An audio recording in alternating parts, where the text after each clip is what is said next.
Danes bi vam na hitro predstavil nekaj poudarkov iz knjige adventističnega pisca profesor Roya Gaina, Svetišče in zveličanje, praktični pomen Kristusove žrtve in duhovništva bi bil prevod te knjige. Večina idej v pridigi je torej povzeta iz knjige, sam pa sem dodal še nekaj ponazoritev. Začnimo na začetku. Kje v Svetem pismu piše naslednje? In Bog je rekel, naj Satan izgine. In Satan je izginil. In Bog je videl, da Satana ni več in da je bil na zemlji spet mir. In Bog je videl mir, ki ga je naredil, in glej, bilo je zelo dobro. Torej, kje to piše? Nikjer. V Svetem pismu ni takega besedila. Zakaj? Zakaj Bog v svoji vsemogočnosti in vsevednosti ni uničil Satana? Vsekakor bi ga lahko zbrisal tako hitro, kot mi pritisnemo na tipko delete. Toda kaj bi Bog s tem dosegel?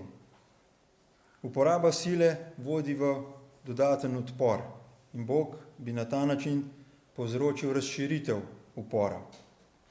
Težava greha, ki se še kako tiče tudi nas, namreč ni le sam Satan, temveč uporniške ideje, ki jih je posejal v mislih božjih ustvarjenih bitij. Te ideje bi zlahka preživele, tudi če bi bil Satan uničen.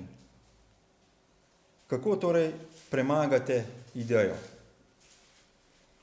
Odgovor je z drugo idejo in s sadovi, ki jih ta prinaša.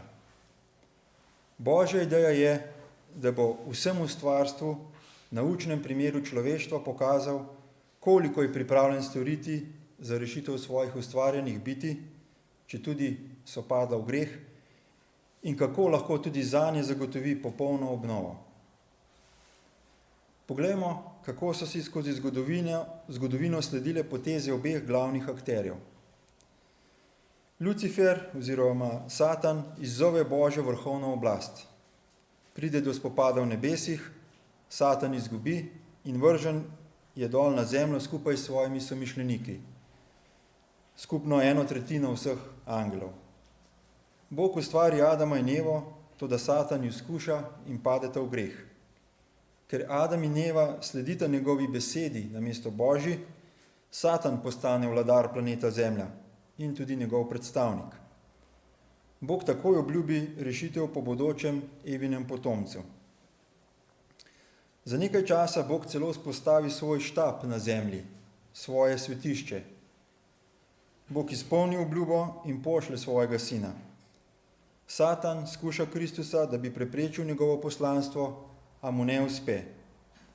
Satan poskrbi, da Jezusa križajo, toda prav po Kristusovi smrti Bog premaga Satana in mu odvzame pravico vladarja tega sveta, kot je pisano v pismu. Jezus ostane od mrtvih in odide v nebeško svetišče, kjer posreduje za ljudi. Natanko ob času, ki je bil napovedan po preroku Danielu, se v nebeškem svetišču začne sodba. Da bi to bolje razumeli, namreč sodbo, se je najprej treba lotiti točke, ki je bolj redko na dnevnem redu. To je vprašanje svetišča, tako zemeljskega kot nebeškega. O njem na kratko piše Pavel v pismu Hebrejcem, kjer pa je v bistvu samo povzetek, ker piše ljudem, ki to že vse naj bi poznali. Veliko podrobneje pa je opisano v 3. Mojzesovi knjigi, imenovani Levitik. Levitik je, milo rečeno, naporno branje. Ko se lotevate besedil, povezanih s svetiščem, je pametno imeti pred očmi dejstvo, da je bilo zemeljsko svetišče model nebeškega svetišča. Z drugimi besedami, izraelsko svetišče oziroma shodni šotor in kasneje tempelj je bil pomanjšana ponazoritev nebeškega svetišča, ker Bog dejansko prestoluje v nebesih. Ker gre za ponazoritev nebeških reči, ki so nam nadnaravne, ni nič čudnega, da se nam marsikaj glede tega svetišča in tamkajšnjih obredov zdi nenavadno. No in ker je modeliranje nekaj, kar pri svojem delu rešujem oziroma srečujem vsak dan, bi to osnovno primerjavo še nekoliko dopolnil. Seveda ne modeliram svetišč, pač pa kompleksne probleme iz mehanike tekočin, ampak nekaj vzporednic se splača poudariti. Izraelsko, torej zemeljsko svetišče, je bilo prebivališče Boga med ljudmi. Božja prisotnost je bila tam dejansko navzoča in zaradi tega je bilo svetišče edinstveno. Noben drug verski objekt na svetu se ni mogel in se nikoli ne bo mogel primerjati s tem. Je pa to svetišče, kot rečeno, bilo fizični model svetišča v nebesih. To ni bila računalniška simulacija, temveč fizični model, se pravi, če hočete, maketa. Poudariti velja, da ta model ni bil narejen v merilu 1:1.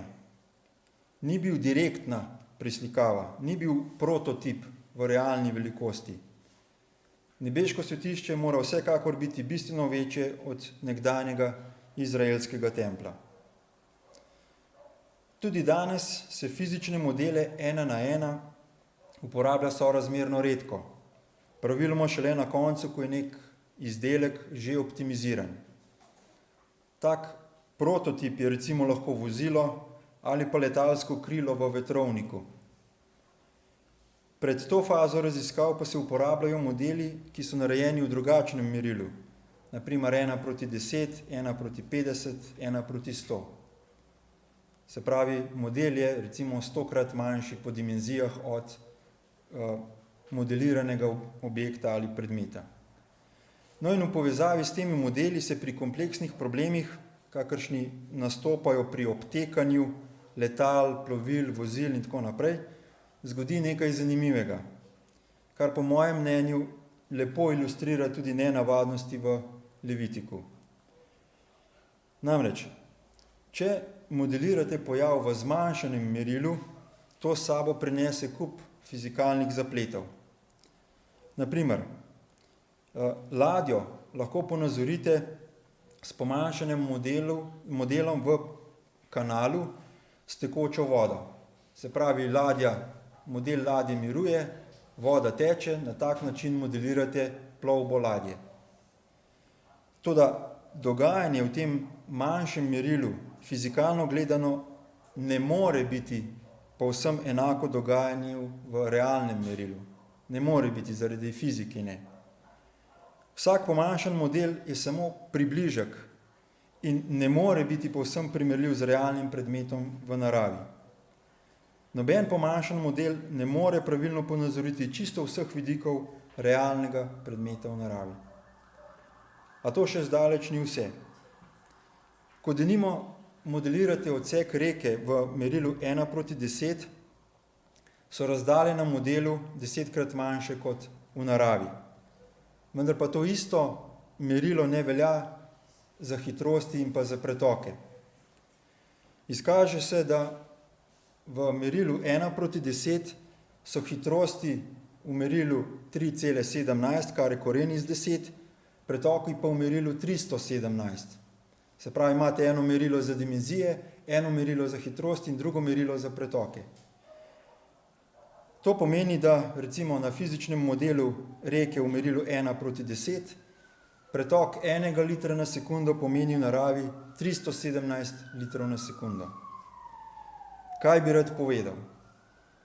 Da v zmanjšanem modelu ni vse tako kot v resničnosti, samo da je pomanjšano.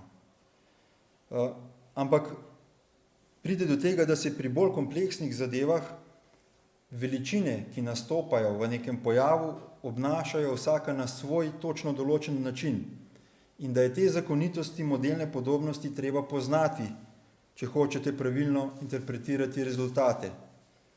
Če teh zakonitosti ne poznate, lahko pridete do zelo napačnih zaključkov.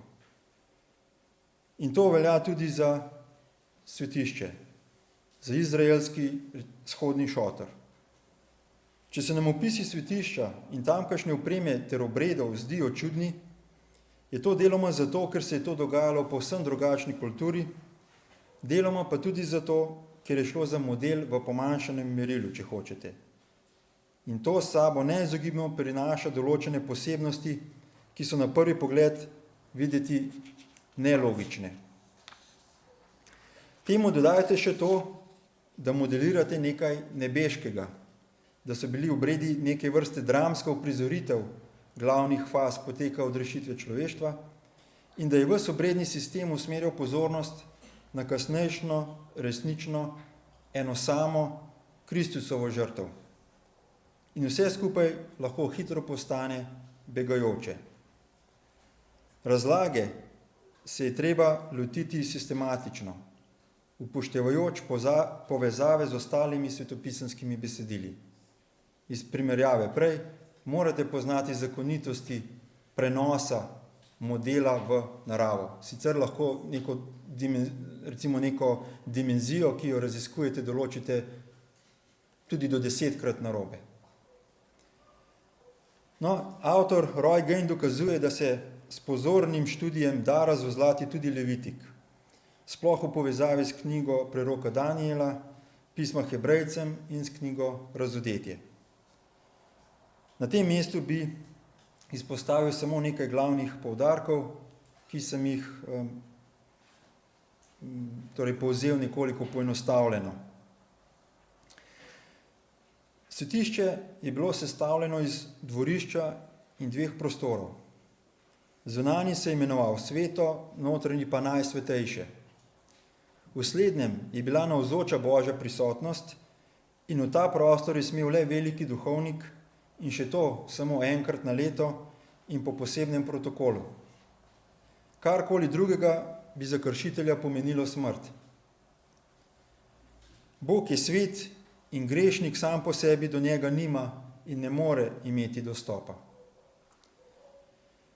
V svetišču so se odvijali različni obredi, s katerimi so duhovniki posredovali za grešnike.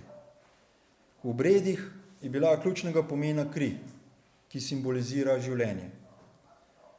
Greh je zadeva, s katero ni šale, saj gre za življenje in smrt.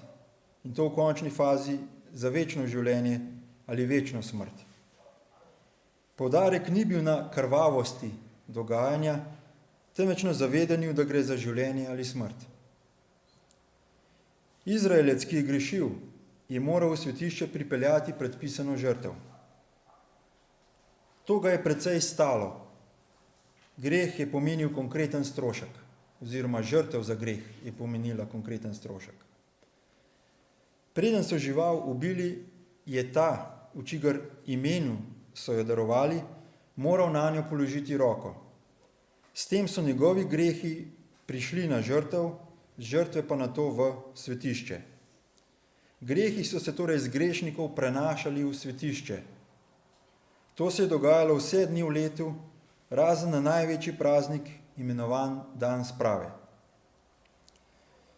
Beseda, ki jo v slovenščini prevajamo kot sprava, je v angleščini atonement in zelo posrečeno poudarja bistvo at one ment, torej biti eno.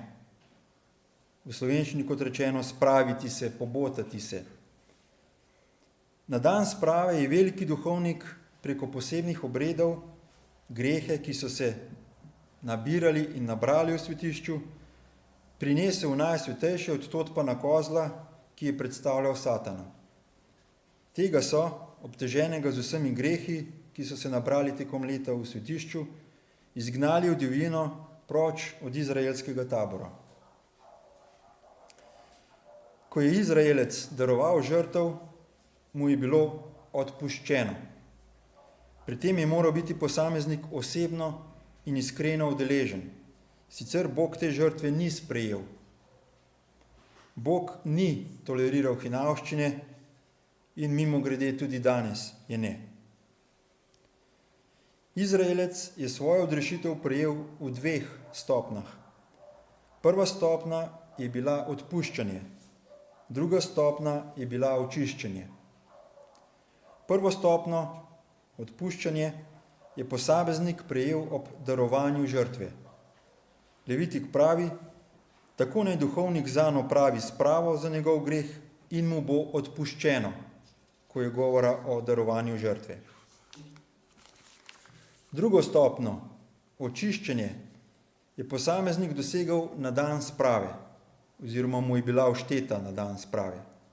In sicer tako, da se je na ta veliki praznični dan vzdržal od vsakodnevnega dela. Na ta način je pokazal, da misli resno s tem, ko se je že prej pokesal in daroval žrtev. Levitik pravi, kajti ta dan bo za vas opravljen spravni obred, da boste očiščeni. Vseh svojih grehov boste očiščeni pred Gospodom. Torej, ko je govora o dnevu sprave. Za končno rešitev sta bili torej potrebni obe fazi, odpuščanje in očiščenje. Če to prenesemo na nas danes, za zveličanje moramo sprejeti Kristusovo žrtev, s katero nam je odpuščeno, a na to tudi dopustiti Svetemu Duhu, da nas posvečuje oziroma očiščuje. Torej oddaljuje od greha in približuje Kristusovemu značaju ljubezni. To vztrajanje na Božji strani dokazuje, da mislimo resno.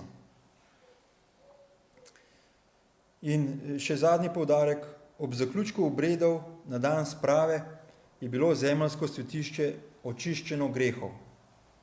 V nebeškem svetišču temu odgovarja začetek tako imenovane preiskovalne sodbe, pri kateri pa ne gre za to, da bi Bog začel premlevati, kdo je bil priden in kdo ne, temveč da se po delih njegovih odrešencev vidi, ali Bog zares lahko spreminja grešnike v svetnike že na tem svetu. Kajti pri naši odrešitvi ne gre samo za našo večno dobrobit, temveč tudi za vprašanje Božjega ugleda. Ta je ključen za njegovo vladavino v vesolju, kajti če bi se izkazalo, da je Božji ugled omadeževan, bi lahko nastopil vsesplošni kaos. Z drugimi besedami, ne gre samo za nas, gre tudi za Boga. Roy Gain pravi takole, citiram, ostala ustvarjena bitja zelo zanima uspeh naše popolne obnove od greha. Poleg prikaza Božje pravičnosti jim sodba daje zagotovilo, da ne bomo še naprej delovali kot samo podvajajoči se moralni virusi.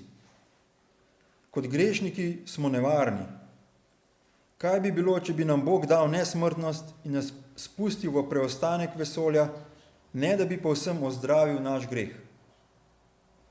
Kako bi vam bilo všeč, če bi zdravnik poslal na ulico človeka, okuženega z virusom ebola? Da bi se Božja nepadla ustvarjena bitja počutila varne, morajo biti prepričana, da nas je popolnoma ozdravil. Pri sodbi ne gre za to, kdo je grešil. Vsi smo grešili, je pisano v Rimljanom. Zato to ne more biti osnova za razločevanje med ljudmi. Sodba je v tem, komu je odpuščeno. Tistim, ki jim je odpuščeno, naj bi to krepilo njihovo prepričanje, ne pa ga slabilo. Sodba je v korist Božjih svetih, kot je pisano v Danielu 7:22. Jezus je poudaril, da mora grešnik stalno sprejemati odpuščanje z ohranjanjem zvestobe Bogu in njegovemu zakonu ljubezni. Ženski zasačeni v prešuštvu je dejal, tudi jaz te ne obsojam, pojdi in odslej ne greši več. Povedal je priliko o krivičnem služabniku, kateremu je bil odpuščen kolosalen znesek 10.000 talentov, a je zgrabil svojega soslužabnika, da bi od njega izterjal bednih 100 denarjev dolga. Ker se na prijeto odpuščanje ni odzval s tem, da bi tudi sam postal usmiljena oseba, je vse izgubil in njegova gora dolga se je spet zvrnila nanj kot plaz. To lahko berete v Mateju 18. Odpuščanje, ki ne povzroča nobene spremembe morale in se ne more razmnoževati v korist drugih, izgubi veljavnost. Da bi zastonj prejeli, moramo biti pripravljeni zastonj dajati. K sreči, glede našega spreminjanja, nismo prepuščeni sami sebi. Ker nam Kristus daje mir z Bogom, se po njegovem duhu v nas vliva njegova ljubezen, ki je osnovno načelo njegovega zakona. Pristna in trajna poslušnost je darilo milosti, kupljeno s Kristusovo krvjo in prejeto po veri. Kristusova kri je tista, ki očiščuje naša življenja in očiščuje njegovo svetišče. Njegova kri zagotavlja milost s pravičnostjo. Konec citata. Skratka, bistveno je, da ostajamo iskreno, pristno odprti za Božji vpliv. S Kristusovo smrtjo je Bog dokazal, da je za rešitev ljudi pripravljen plačati tudi najvišjo možno ceno. Nekoliko tehnično gledano, pa vendar. Cena za odkupitev enega grešnika je ena smrt. En grešnik, ena smrt. Koliko človeških smrti pa odtehta smrt enega Boga? Neskončno. Vidite torej, da je Bog zanesljivo plačal za vse ljudi na tem svetu. Torej, tiste iz preteklosti, nas in vse, ki še pridejo, če bo čas še trajal. Če smo natančni, nas je vse zelo preplačal, ker nas ima rad kot oče svoje otroke. Ker nam je odpuščeno, če Kristusovo žrtev sprejmemo z vero, Satan lahko obtožuje Boga le še s trditvami, da nimamo vere ali da smo jo izgubili in da smo torej pogubljeni, se pravi njegovi, da bomo šli z njim, kamor gre on, po domače. Vera namreč ni enkratni, temveč stalni pogoj našega zveličanja. Ne gre tako, da nekdo v, recimo temu, trenutku slabosti prosi Boga za odpuščanje in to, recimo, dobi, potem pa je njegov primer srečno rešen za vso večnost. Tudi če po tem trenutku na to živi kot odkrit upornik proti Bogu. Tega ni. Kot pravi pismo v Kološanom, 1. poglavje. Tudi vi ste nekoč živeli v hudobnih delih, v razumu, odtujeni in sovražni. Zdaj pa vas je Bog spravil s seboj, po njegovem telesu iz mesa, prek smrti, da bi vas privedel pred svoje obličje svete, brezgrajne in neoporečne. Če le ostanete utemeljeni v veri in trdni, ter se ne pustite odtrgati od upanja evangelija, o katerem ste slišali. Ta evangelij je bil oznanjen vsemu stvarstvu pod nebom. In naprej, naslednji citat iz Svetega pisma iz Hebrejcem 10. Ne zavrzite torej svoje zaupnosti, ki jo čaka veliko plačilo. Kajti stanovitnost vam je potrebna, pa boste izpolnili Božjo voljo in tako dosegli, kar je obljubljeno. Zakaj še malo, prav malo, in prišel bo ta, ki prihaja, in ne bo odlašal. Moj pravični bo živel iz vere. In če pa se odtegne, moja duša nad njim nima veselja. Mi pa nismo med tistimi, ki bi odstopali in se tako pogubili, temveč med tistimi, ki verujejo in tako rešijo dušo. Roy Gain na to temo pravi naslednje, spet citat. Vera ni zgolj to, da Bogu rečete da v svojem umu ali z besedami. Prava, živa vera ima za naravno posledico stalno dejavnost, tako kot ima živa oseba srčni utrip. Če ni stalnega utripa, je telo mrtvo. Jakob je dejal, kakor je namreč telo brez duha mrtvo, tako je mrtva vera brez del. Jakob 2. poglavje. Pavel je dejal, da velja le vera, ki deluje po ljubezni, iz Galačanom 5. Vera, ki ne deluje po ljubezni, ki je temelj Božjega zakona, ni prava vera. Dela so pokazatelji vere. Če so vaša dela neljubeča, je vaša vera bolna, v komi ali celo mrtva. Če je vaša vera mrtva, seveda nimate prave žive vere. Če je temu tako, vam manjka ključni del enačbe, milost plus vera je zveličanje. Samo Bog lahko bere naše misli vere. Zato Satan izpostavlja vidne rezultate naše vere ali pomanjkanja le-te, torej naša dela. Bog nasprotuje Satanovim obtožbam z uporabo sodbe del, da vesolju kaže, da njegovo ljudstvo ima pravo vero. Sodba ni namenjena temu, da bi Bog vedel, kaj se dogaja. On že ve, kakšna je naša vera. Toda, da bi pokazal svojo pravičnost, mora uporabljati dokaze, ki jih njegova ustvarjena bitja lahko vidijo. Kakšen smisel bi imel prikaz dokaza A, dokaza B in dokaza C, recimo, v sodni dvorani, če bi bili ti dokazi nevidni? Bog svoje ljudstvo poziva k popolnosti oziroma zrelosti in svetosti. Toda ključna zadeva na sodbi je to, ali še naprej po veri sprejemajo milost, ki jim jo daje.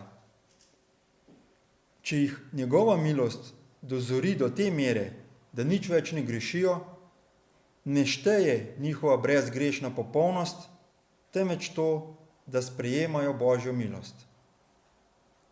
Torej za to gre. Ali potem, ko se recimo spokorimo, še držimo Boga in še naprej sprejemamo njegovo milost. Ko bo sodba končana, Satan ne bo imel nobenega argumenta več. Bog bo ceno milosti uspešno prenesel do konca. Obranil se bo z obrambo tega, kar je storil za svoje ljudstvo.